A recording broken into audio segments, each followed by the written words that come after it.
Hello, my name is Ben, and on this YouTube channel, I document my own print-on-demand journey. I started with print-on-demand in November 2020, pretty much, well, a little bit less than a year ago. And there was a lot I had to learn especially in the first month.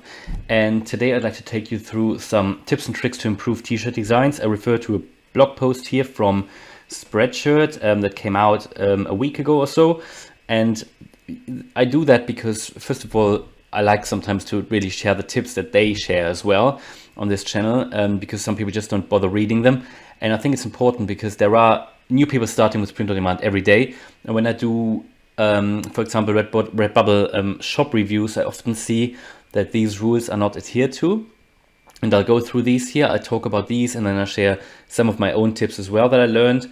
And then we look at a few examples really. So it's all about, first of all, you need to make sure when starting to design t-shirts or actually print on demand products, you need to first identify a niche. And I've got tons of videos about how to find niches, how to get niche ideas.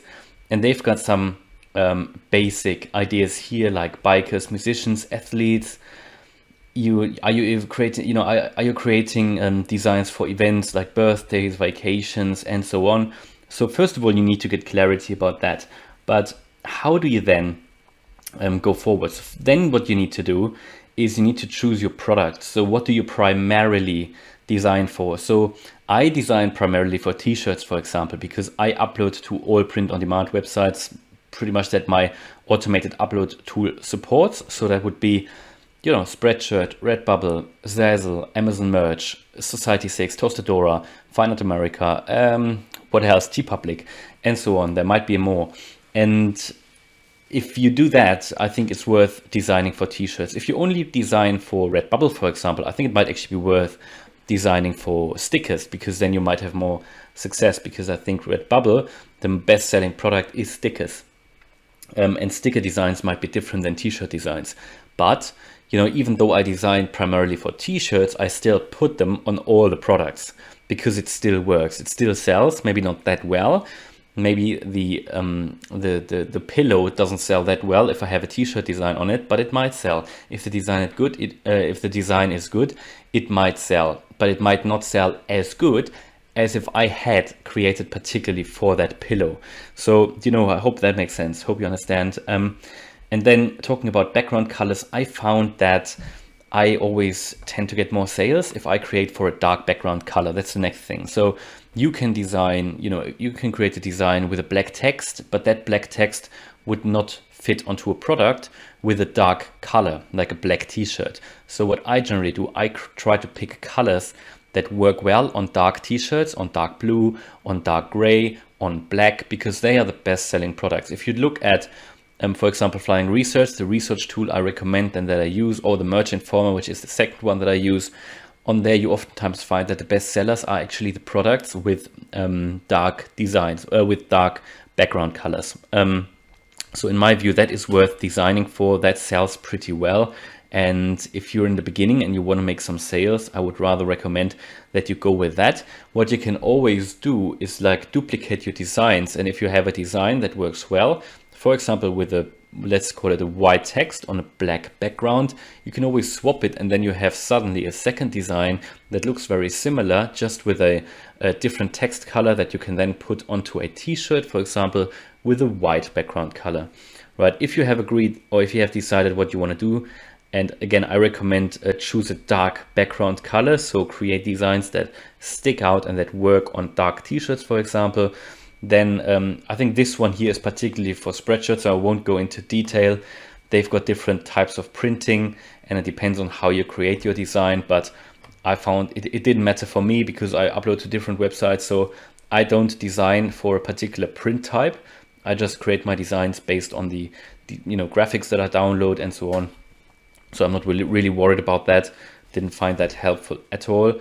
And then pro tips, and that is really the next big step, the next big thing that people need to understand. So if you design for a t-shirt, what is really important? If you design for a t-shirt, yeah, as they say, then design for a t-shirt, and you need to know what to do. So there are a few tips here. Text should not be too long. There must be a clear separation between design and text. because everything needs to be visible and readable. And I always say, you know, when you're scrolling through these thumbnails here, and I've just have Spreadshirt open as an example, and the text is too small that you can't read it, like this one here. I mean, this one you can actually read, and they've done it actually quite well here on Redbubble, on Spreadshirt, that if you can't read it like that, if you hover over it, it becomes bigger now. I think that wasn't always there. That is quite good. But I always try to design or create designs that you can read straight away already if I don't hover over them, because on some websites you don't get that hover over effect. So I wouldn't, even though they've got these here on their favorite designs, I wouldn't recommend creating one like that, where down here it is so small. I would make that text down here bigger. And then there must be a clear separation here between design and text, so you need to be able to read it. And as I said, some websites, the thumbnails are so small, and it's just that these designs stick out, which have a big or large text that really jumps out. So if you're designing for a print-on-demand t-shirt, for example, online, you need to create a different design than you would create if you're designing for a t-shirt that would hang in a shop, because it's a different target group. In a shop, you know, people look for different things than online. Online, you really need to stick out and stand out from the competition, right? So that is very important. Right, let's carry on. No matter how talented you are or how playful your creations can be, your designs should be balanced, not too much and too little. Yeah, don't overkill. And I think you might need a moment to really understand what that is, get the balance right. There needs to be a lot on it, but not too much. You know, people just need to get the central message of the t-shirt. And then keep an eye on the trends, but combine them with your personal style. Yes, don't just copy, you know, put your own style in it. And then the tips for beginners, and that's really important. So first of all, keep it simple and clear. Your designs should be concrete, easy to implement, and preferably no frills. The more confident, but where do we get to the, no, let's scroll down. That is important. So for women's t-shirts, and I think it pretty much applies to men's as well. So if you have a small design like that, place it above the heart. On some products you have it like that, where you just have the design up here in the corner. Do place larger designs in the center, evenly, like this one, of the available print area. And there you go, you need to watch out. Different websites have different print areas. So don't drag the designs beyond the sides of the print area, because then it will be cut off. Don't put it too low. Nobody will buy a t-shirt when the design is sitting too low. That's why I always have them a little bit higher. And I take into account that if I use my automated upload tool, that if I have it a little bit higher in the design itself, in the PNG file that I upload, that on the pillows it will be a little bit higher as well. That's just the case. And don't make it too large. As you can see here, that would be very close to the sides, probably above the print or outside of the print area. But make it higher. Don't make it too low. Nobody will buy them. Nobody wants a design on the belly. And for men's, it's pretty much similar. Put the main design on the chest, inside the print area here. Don't put it too low, not over the belly, and then don't make it too small. You want to have it big. People need to be able to read it, but not too big that's outside of the print area.